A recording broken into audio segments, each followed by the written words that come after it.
Kailangan mo lang ng 2 kutsara. Gagamitin natin sa ating occipital decompression. Bakit to? Isa sa malaganap na karamdaman at sakit ngayon, ang pagsakit ng ulo. Ngayon, paano natin gagamitin yung 2 kutsara para matanggal yung sakit ng ulo? Ilalagay nyo lang po ang 2 kutsara sa freezer. Freezer! For 15 minutes. Pag malamig na po siya, magagamit nyo po pag sinusumpong kayo ng headache. Ang headache galing dito, sa back of your skull, ibabaw, at sa likod ng ating mata. Dito yun, yung usual na, ang sakit ng sentido ko yung temple. Yeah. Di ba? So that's headache. So 2 kutsarang malamig galing sa freezer, ilabas. Dahil malamig na siya, ilalagay ngayon natin siya.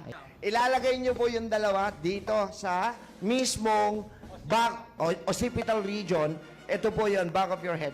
Dahil malamig po siya, magtatanggal po siya ng inflammation process. Okay? So tandaan nyo, ang anti-infla dapat malamig.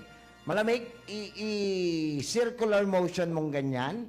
After circular motion, for 20 seconds, malamig pa rin po yung inyong spoon.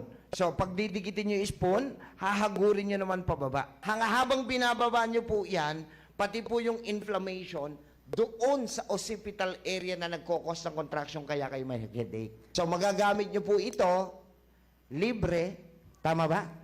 Walang bayad, wala kayong iniinom na kahit anong gamot, kahit mag-isa ka lang sa inyong tahanan. Ito kung walang freezer. O, bumili ng yelo, Aha. yung yelo ilagay sa planggana, ilagay ito ron.